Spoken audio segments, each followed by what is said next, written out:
हरे कृष्णा राधे राधे। आप सभी को पापा कुशा एकादशी व्रत की हार्दिक शुभकामनाएं। आज की इस वीडियो में मैं आपको पापा कुशा एकादशी व्रत की व्रत कथा का रसपान कराने जा रही हूँ। तो चलिए वीडियो शुरू करते हैं। अगर आपको हमारी ये वीडियो अच्छी लगी हो तो लाइक शेयर और सब्सक्राइब करना ना भूलें। तो एक बार धर्मराज युधिष्ठिर जी भगवान श्री कृष्ण जी से पूछने लगे कि आश्विन शुक्ल एकादशी का क्या नाम है। अब आप कृपा करके इसकी विधि तथा फल कहिए। तब भगवान श्री कृष्ण कहने लगे कि हे युधिष्ठिर, पापों का नाश करने वाली इस एकादशी का नाम पापा कुशा एकादशी है। सो हे राजन, इस दिन मनुष्य को विधि पूर्वक भगवान पद्म नाम की भाव की पूजा करनी चाहिए। यह एकादशी मनुष्य को मनोवांछित फल देकर स्वर्ग को प्राप्त कराने वाली है। मनुष्य को बहुत दिनों तक कठोर तपस्या से जो फल मिलता है, वही फल भगवान गरुड़ ध्वज को नमस्कार करने से ही प्राप्त हो जाता है।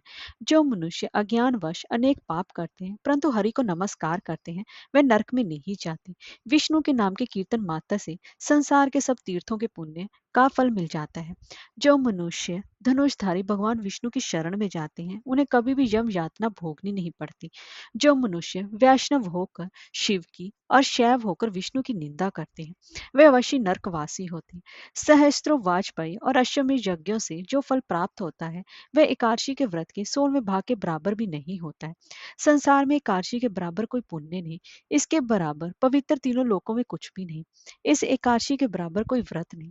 जब तक मनुष्य पद्म नाम की एकादशी का व्रत नहीं करते हैं, तब तक उनकी देह में पाप वास कर सकते हैं। हे राजेंद्र, ये एकादशी स्वर्ग, मोक्ष, आरोग्यता, सुंदर स्त्री तथा अन्न और धन को देने वाली है। एकादशी के व्रत के बराबर गंगा, गया, काशी, कुरुक्षेत्र और पुष्कर भी पुण्यवान नहीं है।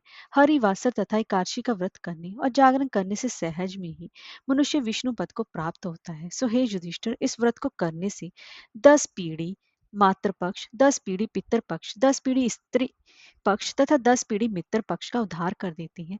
वे दिव्य देह धारण कर चतुर्भुज रूप हो पीतांबर पहने और हाथ में माला लेकर गरुड़ पर चढ़कर विष्णु लोक को जाते हैं। सो हे नृपोतम, बाल्यावस्था, युवावस्था और वृद्धावस्था में इस व्रत को करने से पापी मनुष्य भी दुर्गति को प्राप्त ना होकर सदगति को प्राप्त होता है। आश्विन मास की शुक्ल पक्ष की इस एकादशी पापा कुशय एकादशी का व्रत जो मनुष्य करते हैं, वे अंत समय में हरि लोक को प्राप्त होते हैं तथा समस्त पापों से मुक्त हो जाते हैं। सोना, तिल, भूमि, गौ, अन्न, जल, छतरी तथा जूती दान करने से मनुष्य यमराज को नहीं देखता। जो मनुष्य किसी भी प्रकार के पुण्य कर्म किए बिना जीवन के दिन व्यतीत करता है, वे लोहार की भट्टी की तरह सांस लेता हुआ भी निर्जीव के समान ही है। निर्धन मनुष्यों को भी अपनी शक्ति के अनुसार दान करना चाहिए तथा धन वालों को सरोवर, बाग, मकान आदि बनवाकर दान करना चाहिए। ऐसे मनुष्यों को यम का द्वार नहीं देखना पड़ता तथा संसार में दीर्घायु होकर कुलीन और रोग रहते रहते हैं। भगवान श्री कृष्ण ने कहा, सो हे राजन, जो आपने मुझसे पूछा है वे सब मैंने आपको बताया। अब आपकी और क्या सुनने की इच्छा है। तब उन्होंने कहा, आगे अर्जुन ने कहा कि मैं पापा कुशा एकादशी की व्रत कथा सुनना चाहता हूँ।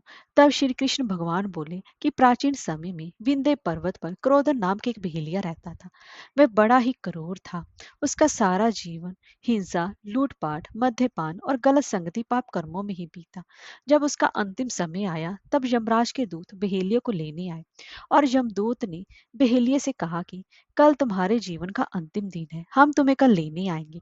यह बात सुनकर बहेलिया बहुत भयभीत हो गया और महर्षि अंगीरा के आश्रम में पहुंचा और महर्षि अंगीरा के चरणों पर गिरकर प्रार्थना करने लगा कि हे ऋषिवर, मैंने जीवन भर पाप कर्म ही किए हैं। कृपया कर मुझे कोई ऐसा उपाय बताइए जिससे कि मेरे सारे पाप मिट जाएं और मोक्ष की प्राप्ति हो जाए। उसके निवेदन पर महर्षि अंगीरा ने उसे आश्विन शुक्ल की पापा कुशा एकादशी का विधि पूर्वक व्रत करने को कहा। महर्षि अंगीरा के कहे अनुसार उस बहेलिया ने यह व्रत किया और किए गए सारे पापों से छुटकारा पा लिया और इस व्रत पूजन के बल से भगवान की कृपा से वह विष्णु लोक को गया। जब यमराज के यमदूत ने इस चमत्कार को देखा तो बहेलिया को बिना लिए ही यमलोक वापस लौट आए। अब मैं आपको दूसरी एकादशी माता की, ग्यारस माता की व्रत कथा का रसपान करा रही हूँ। एक बार एक बूढ़ी माई ने एकादशी का व्रत रखा। बड़े ही भक्ति भाव से पूजा अर्चना की। उन्हें वृद्ध अवस्था में क्या बाधा थी, वे तो अपने पुत्र पुत्रियों की सुख सुविधा के लिए व्रत करने लगी थी। वे दिन भर तो जरा कठोर मन करके अपनी प्यास को रोके रही। दिन में पूजा पाठ किया, कथा सुनने गई और पंडित जी को मिट्टी के पात्र में भरकर पानी और ऋतुफल भी दान में दी। उन्हें गर्मी के कारण बहुत बेचैनी हो रही थी। इस कारण से बड़ी देर तक पानी में पड़ी रही और पानी की कुर्ला करती रही, मुंह धोती रही। तब कहीं थोड़ा बहुत धैर्य पाया। धूप तो बहुत तेज पड़ रही थी, इस कारण बार बार मुंह भी सूख रहा था। बूढ़ी माँ बहुत बेचैन हो रही थी। एक तो बुढ़ापा और दूसरा ये भयंकर गर्मी। वृद्धावस्था की स्थिति तो कुछ दूसरी ही प्रकार की होती है। जैसे जैसे रो धो के दिन कट पाए, अब पहाड़ सी रात सामने थी, उसका कटना बड़ा ही कठिन दिखाई दे रहा था। खटिया पर पड़े पड़े शांति नहीं मिल रही थी। वे बार बार अपनी जगह से इधर उधर करवट भी बदल रही थी। कई बार वो बाहर भी जाती और भीतर आती और घर के अंदर उन्हें कहीं शांति नहीं मिल रही थी, ना ही उनको बाहर शांति मिल रही थी। वहीं पर बैठी बैठी एकादशी माता का स्मरण करती रही। वे कहती रही, हे माता जी, आप मेरी इज्जत और लाज रखिएगा। आप ही मुझे शक्ति दीजिएगा जिससे मैं भली भांति आपका व्रत कर सकूं। अब ये इतनी बड़ी रात मैं कैसे बिताऊं? प्यास के कारण बूढ़ी माँ की बेचैनी तो बढ़ रही है। उन्होंने धैर्य रखने का बहुत प्रयास किया, किंतु सहनशीलता की सीमा टूट रही थी और वह घबराकर एकदम चिल्ला पड़ी, बोली, बचाओ बचाओ। अम्मा का चिल्लाना सुनकर परिवार भर के नर नारी, बच्चे और पड़ोसी भी एकत्रित होकर बूढ़ी अम्मा की खटिया के पास बैठ गए। सबने पूछा, अम्मा जी आपको क्या हुआ, आप क्यों चिल्ला रही हैं? आप इस वृद्ध अवस्था में ये कठिन व्रत क्यों कर रही हैं? अम्मा जी ने कहा, शक्ति से ही भक्ति होती है। थोड़ी देर में फिर से वो बोले, अरे हमारे तो प्राण ही निकले जा रहे हैं। मेरी छाती पर ठंडे पानी का घड़ा रख दीजिए। नातियों ने दादी की छाती पर ठंडे पानी का पात्र रख दिया। तब कहीं उन्हें थोड़ा बहुत आराम मिला। थोड़ी देर के लिए उन्होंने अपनी आंखें बंद कर ली। एकादशी माता ने सोचा कि ये बूढ़ी अम्मा है तो बहुत कठोर, जरा जाकर उसकी परीक्षा लेनी चाहिए। वे आधी रात को मुर्गा बनकर वहां पर चक्कर लगाने लगी। मुर्गे की आवाज सुनकर दादी जल्दी से उठी और बाहर जाकर आसमान की ओर देखा, किंतु आसमान में कहीं भी उन्हें प्रातःकालीन तारा दिखाई नहीं दिया। वे सोचने लगी, ये मुर्गा क्यों और कैसे बोल गया? उन्हें प्यास तो लगी रही थी, थोड़ा बहुत उनका मन भी विचलित होने लगा, किंतु अंत में उन्हें दृढ़ निश्चय किया कि मैं व्रत को पूर्ण करके ही छोड़ूंगी, चाहे भले ही मेरे प्राण निकल जाए। यही सोचकर वे खटिया पर फिर से लेट गई। थोड़ी ही देर में काशी माता ने उनकी फिर से परीक्षा लेनी चाहिए। एक छोटी सी बालिका गिलास में शरबत लेकर उनके सिराने खड़ी हो गई, जोर से बोली, दादी जी सवेरा हो गया है, आप हाथ मुंह धोकर शरबत पी लीजिए। पहले तो शरबत का गिलास देकर उनका मन ललचाने लगा, किंतु अचानक ही व्रत का स्मरण हो आया और उन्होंने सोचा कि मैं किसी भी प्रकार से भी शरबत नहीं पी सकती हूँ, और वह शांतिपूर्वक फिर से अपनी खटिया पर लेट गई। फिर थोड़ी देर में उन्हें ऐसा लगा जैसे किसी ने उन्हें पानी के कुएं में पटक दिया हो। वे बड़ी देर तक उस कुएं में हाथ पांव चलाती रही, किंतु उन्होंने अपने मुंह में पानी की एक बूंद भी नहीं जाने दी और वे दृढ़ता पूर्वक अपने व्रत का पालन करती रही। थोड़ी देर में ना जाने कहां से उनके सामने आग जलने लगी, जिससे कि भारी गर्मी बढ़ने लगी। प्यास के कारण प्राण निकलने लगे, किंतु बूढ़ी अम्मा का कुछ भी कोई भी नहीं बिगाड़ पाया। वे जहां की तहां मुस्कुराती हुई सी बैठी रही। थोड़ी ही देर में बाहर प्रकाश दिखाई देने लगा। ऐसा लगा कि जैसे सवेरा हो गया। बूढ़ी अम्मा ने जब बाहर जाकर निकलकर देखा तो समझ गई कि अभी सवेरा होने में 3-4 घंटे की देरी है। यह जानकर वे शांति पूर्वक फिर से इधर उधर घूमने फिरने लगी।